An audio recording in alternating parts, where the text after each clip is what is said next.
Exercise 3.4 का 3.4 के कितने क्वेश्चन हो गए थे? दूसरे के 3 हो चुके थे। आज हम क्वेश्चन नंबर सॉल्व करेंगे दूसरे का चौथा। क्वेश्चन क्या दिया गया है? मीना 2000 रुपये निकालने के लिए एक बैंक गई। उसने खजांची से 50 रुपये तथा 100 रुपये के नोट देने के लिए कहा। मीना ने कुल 25 नोट प्राप्त किए। टोटल 50 और 100 की मिलाकर के कितने नोट मिले उसको? 25 मिले। अब ज्ञात ये करना है अपन को कि उसने 50 रुपए के कितने नोट लिए और 100 रुपए के कितने नोट लिए। कहने का मतलब दोनों का मूल्य कितना होना चाहिए आपका? 2000 रुपये होना चाहिए। अगर 100 के वो 10 नोट लेगी तो 1000 हो जाएंगे। तो फिर 50 से कितना लेना पड़ेंगे? 20 नोट। ठीक है, तो फिर तब होंगे 1000, 20 नोट लेने पड़ेंगे। तो इसी प्रकार से अगर 100 के वो 8 लेगी तो 800 होंगे ये। तो ये कितना लेना पड़ेगा उसको? 24 लेना पड़ेंगे 50 के। तो अभी पता तो है नहीं अपन को, अपन ज्ञात करते हैं कितने नोट उसने लिए हैं, उसको सॉल्व करते हैं। तो यहाँ पहले हमें मानना पड़ेगा क्वेश्चन नंबर दूसरे का चौथा। यहाँ लिखेंगे हम माना कि 50 रुपए की नोटों की संख्या x है तथा 100 रुपए के नोटों की संख्या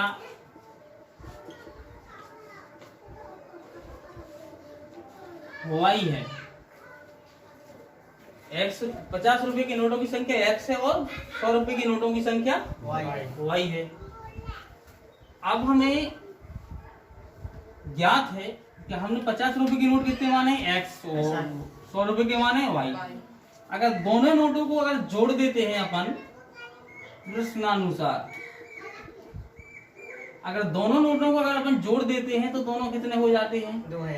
25। दोनों 50 रुपए के नोट और 100 रुपए के नोट मिलाकर के कितने हैं? 25 हैं। तो दोनों को जोड़ देंगे तो कितने हो जाएंगे? 25 हो जाएंगे। ये हमारा समीकरण फर्स्ट हो जाएगा। अब चलते हैं हम कि 50 रुपए के नोट हैं कितने? x। क्या है? तो 50 रुपए की नोटों का मूल्य 50x हो गया और प्लस 100 रुपए के नोटों का मूल्य कितना हो गया? 100y हो गया। बराबर कितना हुआ? 2000। ठीक है, टोटल 50 रुपए के नोट कितने हैं? x हैं। अगर 50 रुपए के नोटों को टोटल x से गुणा कर देंगे तो कितना मूल्य बन रहा है वो निकल आएगा। एग्जाम्पल लेते हैं। मान लीजिए कि 50 रुपए की नोटों की संख्या x है तो इसका मतलब मान लीजिए कि 5 है। ठीक है, x का मतलब क्या है? 5 है। y का मतलब कितना है? मान लीजिए 10 है। अगर हमें टोटल निकालना पड़ेगा कि 50 रुपए की नोटों की संख्या 5 है और 100 रुपए की नोटों की संख्या 10 है, तो इनको मिलाकर पैसा कितने हो रहे हैं तो हमें निकालना पड़ेगा। तो क्या करना पड़ेगा? 50 का गुणा करना पड़ेगा कितने में? हमें 5 में। प्लस 100 का गुणा कितना करना पड़ेगा? 10 में करना पड़ेगा। बराबर कितना हो रहे हैं? अपन को तो इसमें पता है कि 2000 हो रहे। अब इसमें अपन देख लेते कितना होते हैं। तो 50 पंचे कितना होता? 250। प्लस इसमें कितना हो जाएगा? 1000। बराबर कितना हो रहा है? 1250। इतना हो रहा है।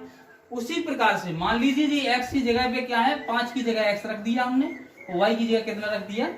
10 रख दिया। क्योंकि हमें इसमें संख्या पता है ही नहीं, संख्या तो ज्ञात करना है हमें। लेकिन हाँ इतना जरूर पता है कि जितने भी 50-50 के नोट हैं बे और प्लस जितने 100 के नोट हैं बे, दो ही मिला के कितने हैं? 2000 है। ठीक है, तो इस प्रकार से हम इसको समीकरण दे सकते हैं, लेकिन बड़ा भारी समीकरण है। अभी इसको हम छोटा कर लेंगे। तो छोटे रूप में करने के लिए हम क्या करेंगे कि इससे यहाँ से कॉमन ले लेंगे हम 50। 50 से 50 कट जाएगा, बचेगा x प्लस इस 50 से इसको काट देंगे तो 50 दूनी 100 हो जाएगा। 2y का 2y बराबर 2000 का 2000। अब यहीं पे x प्लस 2y वैसा का वैसा रहेगा, 2000 के अपॉन में चला जाएगा, बटे में क्या 50 चला जाएगा। तो 0 से 0 कैंसिल हो गया, बचा 200।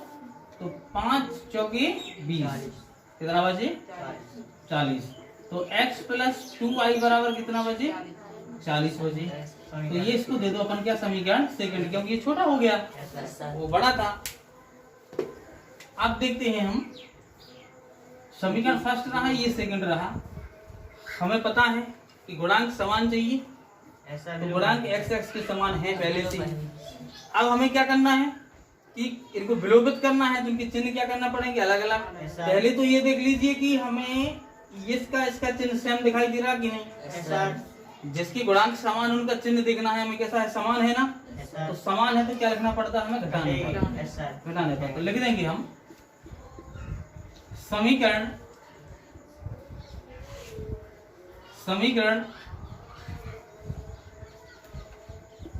सेकंड से फर्स्ट को घटाने पर, तो समीकरण सेकंड x प्लस 2y बराबर 40 और समीकरण फर्स्ट x प्लस y बराबर 25। जो बड़ा समीकरण है उसको ऊपर लिख दिया हमने।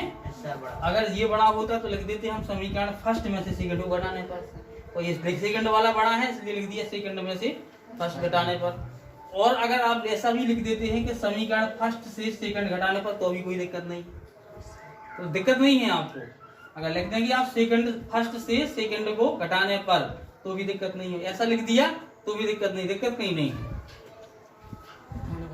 चलो, चिन्ह प्लस का है तो माइनस का, प्लस का है तो माइनस का, यहाँ प्लस का है तो माइनस का। एक्स एक्स कैंसिल हो गया, 2y में से 1y चला गया, क्योंकि इसका चिन्ह माइनस का इसका प्लस का है। अलग अलग चिन्ह होते तो घटाई जाती हैं संख्याएं, तो ये 2y में से 1y चला गया, कितना बचा y बचा बराबर 40 में से 25 चले गया, कितना बचे 15 बचे। बड़ी संख्या प्लस की चिन्ह प्लस ही लगेगा, यहाँ पे भी 2y प्लस का है तो प्लस ही ऐसे लगेगा, ठीक है। y बराबर 15 आ गया। यहाँ पे याद रखना, जैसे चिन्ह चेंज कर देते हैं हम, तो इसका चिन्ह ये माना जाएगा ये नहीं माना जाएगा, इसका चिन्ह ये माना जाएगा ये नहीं माना जाएगा, ठीक है। चलो, अब y का मान तो हमें प्राप्त हो गया, y का मान प्राप्त हो गया। इसका मतलब ये है कि हमें 100 रुपए की नोटों की संख्या प्राप्त हो गई। कितनी है 1500 है।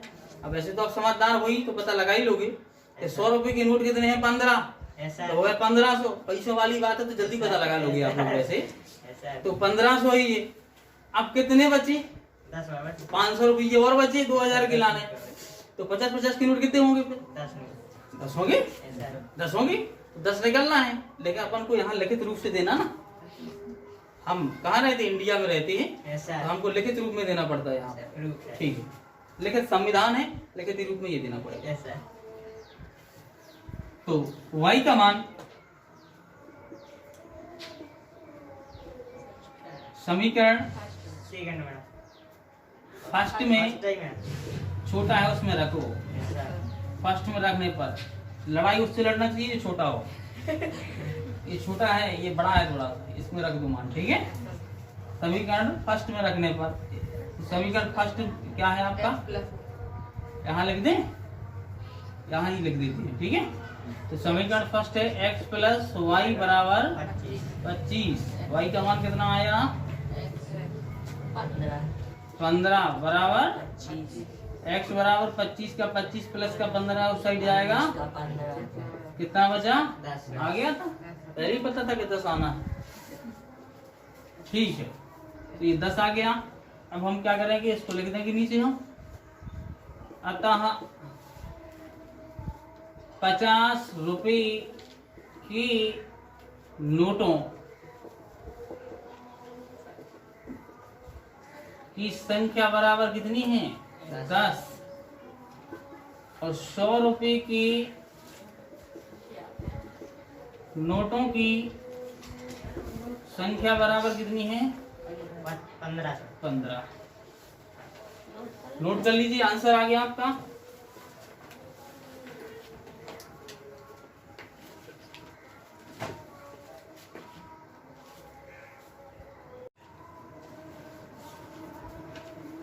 वीडियो तो बन गया था भाई। बन गया तो क्या होगा। चलो अगला क्वेश्चन है 5वां, दूसरे का 5वां है। किराए पर पुस्तक देने वाले किसी पुस्तकालय का प्रथम 3 दिनों का एक नियत किराया है तथा उसके बाद प्रत्येक अतिरिक्त दिन का अलग किराया है। सरिता ने 7 दिनों तक एक पुस्तक रखने के लिए 27 रुपये अदा किए, जबकि सुशी ने एक पुस्तक 5 दिनों तक रखने के लिए 21 रुपये अदा किए। नियत किराया तथा प्रत्येक अतिरिक्त दिन का किराया ज्ञात कीजिए। जी, इसमें हमें देखिए, ऑनलाइन वालों से बात कर रहा हूं जो वीडियो को देख रहे हैं, कभी वीडियो को देखिएगा तो साथ में किताब रख लीजिएगा, किताब में क्वेश्चन को देखिएगा, इसके बाद मेरा सॉल्यूशन देखिए, तभी समझ में आएगा कंप्लीटली। और ऑफलाइन वाले तो सभी लोग लिए हैं किताब, नहीं लिए तो जो समझ है किताब के। ठीक, चलो तो किराए पर पुस्तकें देने वाले किसी पुस्तकालय का प्रथम 3 दिनों का एक नियत किराया है। देखो, एक पुस्तकालय है, कोई लाइब्रेरी है, और मान लीजिए वो पुस्तकालय है, ये क्या करता है कि पुस्तक देता है किराए पर, तो इसका नियम है कि 3 दिन तक तो इसका क्या नियम है कि 3 दिन तक के तो मान लीजिए इसको 40 रुपये चाहिए। yes, 3 दिन तक के तो 40 चाहिए। अगर आप 4 दिन लेते हो, 4 दिन के लिए 3 दिन तक तो इसको कितना देना है, मान लीजिए 40 रुपये। अगर आप 4 दिन तक के लिए पुस्तक पढ़ने के लिए लेते हो तो फिर 1 दिन का आपको अलग से लगेगा। तो मान लीजिए अगर इसने डिसाइड कर लिया कि 1 दिन का किराया लेना है 10 रुपये दिन के हिसाब से, तो 40 तो ये 3 दिन के लगने हैं, प्लस ये 10 रुपये और, तो कितना हो गया 50। अगर अपन ने ली कितने दिन के लाना, 5 दिन के लाना पुस्तक, तो 2 दिन को एक्स्ट्रा लगे किराया, तो 10 रुपये दिन के हिसाब से होगा, तो 20 ये लगेगा, तो 40 20 कितना हो जाएगा। अगर आपने 3 दिन के लिए ली तो भी आपको कितना लगना है 40 तक, तो 3 दिन तक का तो फिक्स किराया है, नियत है। अब वो नियत अपन को पता नहीं है, पता लगा लेंगे। अभी हमने मान लिया कितना है 40 है, और सवाल में मान लेंगे कोई 2 अक्षर हैं, क्या एक्स और वाई। जिसने बनाया होंगे एक्स और वाई, उसका लाख लाख शुक्र है। ठीक है, एक्स और वाई वो सॉल्यूशन में मानेंगे। अभी तो आप देखिए कि 3 दिन का मान लीजिए किराया कितना है 40 रुपये है, एक्स्ट्रा लगेंगे तो एक्स्ट्रा पैसे लगेंगे दिन के हिसाब से, तो वो आगे डिसाइड होगा।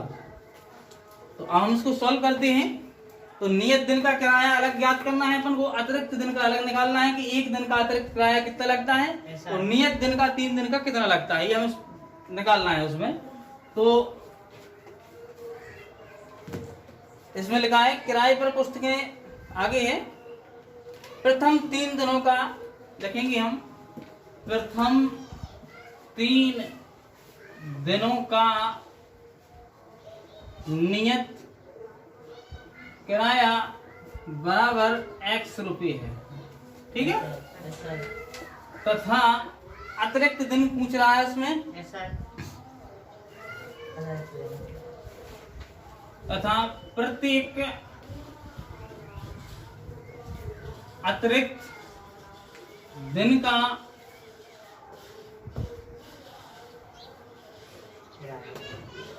किराया बराबर 22 रुपये है। अब इसमें नाम कौन कौन दिए गए हैं। सरिता ने 7 दिनों तक एक पुस्तक रखने के लिए कितने रुपये अदा किए, 27 रुपये। तो सरिता ने 7 दिन तक पुस्तक ली, है ना। सर, पुस्तक रखने के लिए पुस्तक रखी, तो 7 दिन तक रखी, तो 3 दिन का तो किराया क्या है, मान लिया हमने एक्स। अब कितने दिन बचे एक्स्ट्रा, 4 हो गए, तो 4 वाई। 3 दिन का तो क्या मान लिया हमने एक्स। अब 1 दिन को कहा है वाई, तो 4 दिन को कितने हो जाए, 4 वाई। 4 और 3 कितने हो गए, 7। तो दोनों को मिलाकर कितने पैसे दिए हमने, 7 दिन के कितने दिए, 27 के 21? 27 है सर। अच्छा 27 दिए, 27 सही, 27 रुपए दिए इनने। सुशील है सर। इसी को मान लेंगे हम क्या समीकरण? हाँ सर। सुशी ने कितने दिन रखी पुस्तक? 5 दिन तक सर। 5 दिन तक पुस्तक रखी। 5 दिन तक रखी तो 3 दिन के लिए तो क्या है x किराया है सर। प्लस 2 दिन बचे तो 1 दिन का y है तो 2 दिन का 2 बराबर 21 रुपए। कितने रुपए दिए? पूरे 3 दिन जे हैं, 2 दिन जे हैं तो कितने? 5 दिन का कितना दिया? 21। समीकरण हम देख रहे हैं कि इनके गुणांक तो ऑलरेडी समान हो चुके हैं, अब हमें घटाने की जरूरत है, चिन्ह समान है तो लिखते हैं कि हम समीकरण फर्स्ट से सेकंड को घटाने पर तो x प्लस 4y बराबर 27, नीचे x प्लस 2y बराबर 21, प्लस का चिन्ह है तो माइनस का, प्लस का है तो प्लस का है तो ये कट गए। 4y में से 2y चले गए, कितने बचे? 27 में से 21 चले गए 6। देखो 27 है ये प्लस के, 21 है माइनस का, चिन्ह अलग अलग हो तो संख्या घटा दी जाती है। यहाँ चिन्ह वही लगता है जो बड़ी संख्या का हो, तो बड़ी 27 है इसलिए लगा दिया। वही कंडीशन, ये प्लस का है ये माइनस का है, अलग अलग चिन्ह संख्याएं घटा दी तो 2y बचा, बड़ी संख्या का चिन्ह लग गया प्लस, y यहीं रह जाएगा, 6 के बटे में 2 पहुंच जाएंगे, 2 3 तो y बराबर 3 आ जाएगा। अब वही y का मान समीकरण जिसमें रखना हो, जो छोटा हो, बताया था छोटे से निपटा करो हमेशा। y का मान समीकरण फर्स्ट में रखने पर x प्लस 4y बराबर 27, तो y का मान कितना है? x प्लस 4 गुणा y का मान कितना है? 3 है, बराबर x प्लस 4 3 बराबर 27, x बराबर धन की 12 है, उस साइड जाएंगे धन की 12 पक्षांतर में चिन्ह उल्टे हो जाते हैं, हमेशा याद रखिएगा। 27 में से 12 चले गए 15। तो लिख देंगे हम प्रथम 3 दिनों का नियत किराया x माना था ना, x या कितना आ गया? 15 रुपए, और तथा प्रत्येक दिन का अतिरिक्त किराया y माना था तो y का मान कितना आ गया? 3 रुपए। ठीक है, जांच करना हो उत्तर की तो कर लो। 3 चौको 12, 4 दिन को एक्स्ट्रा गिराओगे तो होगा 12, और 3 दिन को कितना गिराओ है? x बराबर 15, 12 का 15 कितनी को? 27 हो गया टोटल।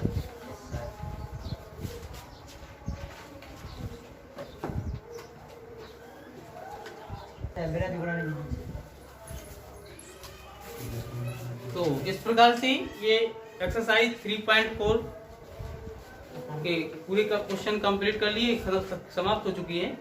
तो अगली एक्सरसाइज पढ़ेंगे हम 3.5 3.5 एक्सरसाइज 3.5।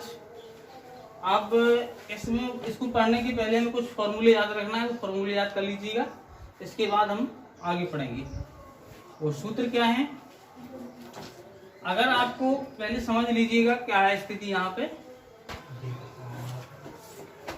कोई समीकरण है, मान लीजिए लिखा है 2x प्लस 3y माइनस 4 बराबर 0। दूसरा समीकरण है 4x प्लस 6y माइनस 8 बराबर 0। ऐसे दो समीकरण हैं। अब हमें ए तो मानना है इस पहले वाले स्टेप को ए, इसको मानना है बी, इसको क्या मानना है सी। अब यहाँ समस्या ये है कि ये तो है समीकरण फर्स्ट, ये है समीकरण, तो फर्स्ट समीकरण के साथ मानेंगे हम 1 1, क्या मानेंगे 1 1, और इसके लिए मानेंगे क्या 2 2। तो कहने का मतलब अगर आपसे ये है ए, ये है बी, ये है सी, ए का स्टेप है, बी का स्टेप, ये सी का स्टेप है। अगर आपसे पूछे ए, तो ए का ये भी मान है, ए है, लेकिन ये 2 समीकरण है, तो आपसे कहेंगे A1 का मान, तो आप बोल देंगे फटाफट 2। अगर 1 की बात कहें तो आपको समझ जाना कि इस पहले वाले समीकरण में चल रहे हैं, ठीक है। अगर आपसे कहें A2 का मान, तो समझ जाना कि नीचे वाले समीकरण में चल रही है, कितना है 4 सेकंड वाले में। आगे B1 का मान कितना है 3, तो B2 का कहें तो कितना है, C1 का कहें तो -4, और अगर C2 का कहें तो -8। कुछ समझ में आया? अब ऐसी स्थितियां बनती हैं कि अब हम क्या करेंगे, A1 के बटे में A2 कर देंगे, बराबर B1 के बटे में B2 कर देंगे, बराबर C1 के बटे में C2 कर देंगे। अब यहाँ से 3 सूत्र बनते हैं आपके, यहाँ से कितने सूत्र बनेंगे, 3 फॉर्मूले बनेंगे। वो फॉर्मूला कैसे होंगे देखो, पहला, अगर A1 बटे A2 का मान B1 बटे B2 के बराबर है, नहीं है, A1 बटे A2 का मान B1 बटे B2 के बराबर नहीं है, तो यहाँ पे एक सूत्र बन जाएगा,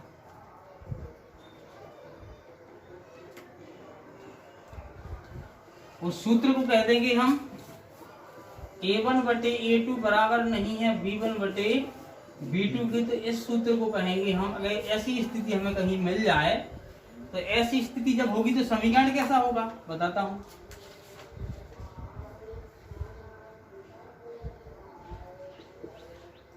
देखो ये है A1 बटे A2 का मान 2 बटे 4, B1 बटे B2 का मान 8 बटे 4। अब E के बराबर जो तो नहीं है, तो इसका मतलब सूत्र कौन सा लगे, A1 बटे A2 बराबर नहीं है B1 बटे B2 के बराबर। अगर लिखा होगा यहाँ पे 3, यहाँ लिखा था कितना 6 लिखा था अपना, वो तो समीकरण बदलते रहेंगे। ऐसा लिखा है तो इसका मतलब ये हुआ कि 2 बटे 4 बराबर 3 बटे 6, इसका मतलब है बराबर 4 बटे 8। 2 एकम 2 2 दूनी, तो क्या आएगा 1 बटे 2, 3 एकम 3 3 दूनी 1 बटे 2, 4 एकम 4 4 दूनी 1 बटे, ये तो तीनों बराबर है। अगर तीनों बराबर होंगे तो एक सूत्र ये बन जाएगा, A1 बटे A2 बराबर B1 बटे B2 बराबर C1 बटे, एक सूत्र ये बन गया। अगली स्थिति कैसी आ सकती है, अगली स्थिति ऐसी आ सकती है कि हो सकता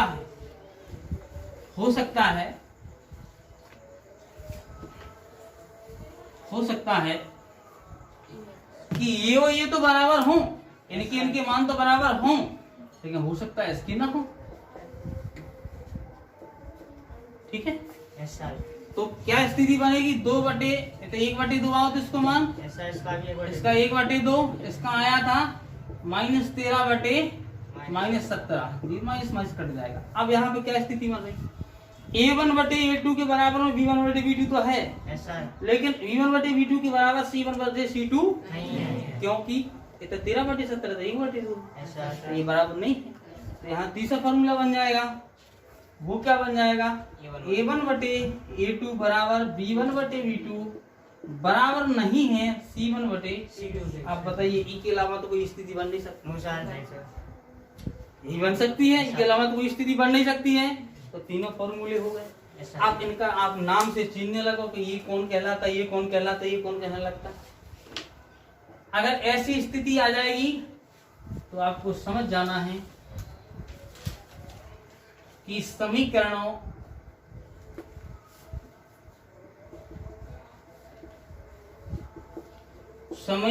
का एक, बता दें इसको, समीकरणों का एक अद्वितीय हल है, ठीक है। और अगर ये सूत्र आ जाए तो आपको वहां क्या लगा लेना है अंदाज, ये इसका मतलब क्या होता है, समीकरणों की अनि अनंतता, यस सर अनंतता या कोष्टक में अपरिमित, पुस्तक में आप अपरिमित रूप से अनेक हल हैं। यस सर ठीक है, अगर ये ऐसी स्थिति बने तो इसका मतलब क्या होगा, आप परिमित रूप से अनेक हल। ठीक है, अगर ये स्थिति बनती है तो इसका मतलब क्या होता है,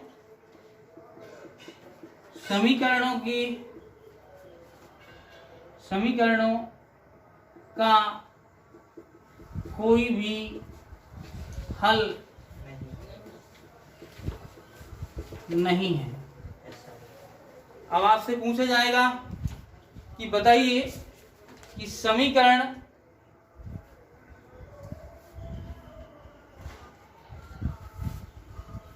आपसे पूछा जाएगा समीकरणों का कोई भी हल नहीं है, इसका फॉर्मूला बताइए, तो आप क्या बता देंगे, ये वाला। ठीक है, अगर आपसे पूछेंगे समीकरणों की अनंतता या अपरिमित रूप से अनेक हल हैं, इसका सूत्र बताइए, ये तो वाला आप ये वाला बता देंगे। यस सर अगर आपसे पूछेंगे समीकरणों का एक अद्वितीय हल है तो क्या बता देंगे आप, ये बता देंगे। याद रखिएगा, इस पे आधारित क्वेश्चन तो ठीक है बनेगा ही बनेगा, लेकिन इस पे आधारित एक ऑप्शन आता है हमेशा, और इस बार भी आएगा। एक ऑप्शन यहाँ से जरूर बनता है, इन क्वेश्चन लिख देते हैं, ऑब्जेक्ट आता है यहाँ से लिख देंगे वो कि ऊपर स्टेटमेंट दे देंगे कि निकाय का समीकरणों का कोई भी हल नहीं है, नीचे 4 सूत्र दे देंगे, 3 दे देंगे, इनमें से आप बताइए कौन नहीं है, तो आपको फटाफट कौन लगा देना है, ये वाला तीसरा। यस सर यहाँ से ऑप्शन ही बनता है। ठीक है, तो आपको आने वाली प्रश्नावली में 3 फॉर्मूलों की जरूरत पड़ेगी, साथ ही साथ एक फॉर्मूला और है, वो फॉर्मूला है, आपको साधारण तरीके से याद करने की ट्रिक बता देते हैं। यहाँ बराबर के चल लगे हुए हैं, यस सर x y और 1 लिख लेना है। अब आपको एक चीज याद रखना कि इसमें एक चक्रीय क्रम चलता है, b के बाद c और फिर के बाद a और फिर इसके बाद नहीं चलता है उसका क्रम, हाँ बी सी ए, बी के बाद सही लिख रहा था मैं, सी के बाद ए, फिर इसके बाद, तो आपको पहले यहाँ पे लिख देना है B1 B2, यस सर यहाँ लिख देना है C1, B के बाद C तो आएगा, C2, यहाँ पे क्या लगा देना है फिर A1 A2, कोई दिक्कत, सूत्र बना रहा हूं मैं। इसके बाद क्या करना है कि B से स्टार्ट हुआ था और 1 से स्टार्ट हुआ था, अब आपको C से स्टार्ट करना है, किससे, लेकिन यहाँ 1 से हुआ था, अब 2 से स्टार्ट करेंगे, तो C2 C1, ठीक है ना। यहाँ पे क्या आएगा, C के बाद क्या आता है, A, क्या आता है, तो यहाँ पे आ जाएगा A2 A1, यहाँ पे क्या आ जाएगा B2, A के बाद B तो आएगा और B1, यस सर अब इनके बीच में आप क्या लगा देंगे, माइनस, ये आपका सूत्र बन गया। ठीक है, यस सर ये बज गुणनखंड विधि से हल करने के लिए इसका उपयोग पड़ेगा। यस सर अब हम क्या करेंगे, सूत्र तो इससे हल करना है आपको, लेकिन आपको क्या करना है कि इतना सूत्र याद करने में असुविधा होती है, जो कर लीजिएगा अच्छी बात है, जिसको नहीं करना है तो मैं एक संक्षिप्त सूत्र बताता हूं, उसको याद जरूर करके लाइएगा।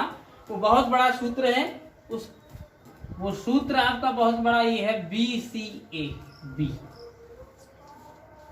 ये है वो बड़ा सा सूत्र, याद हो जाएगा ये, यस सर क्या है, BCA BCAB, इसको याद करके लाइएगा, राइट। जिसको ये याद करना हो, यस सर ये छोटा वाला यस सर वो इसको याद कर ले, जिसको ये बड़ा वाला याद करना हो वो बड़ा वाला याद कर ले। तो ये याद करेंगे ना सब लोग, आप लोग साहसी बच्चे हो, तो बड़ा वाला करेंगे आप, Yes, sir. तो इसको करना, ठीक है। ठीक है, तो इसको याद कर लेना, इसकी जगह पे इसको कर लेना, और बाकी ये 3 सूत्र याद करके लाना। तो बाकी आपको कल 3.5 एक्सरसाइज सॉल्व कराई जाएगी।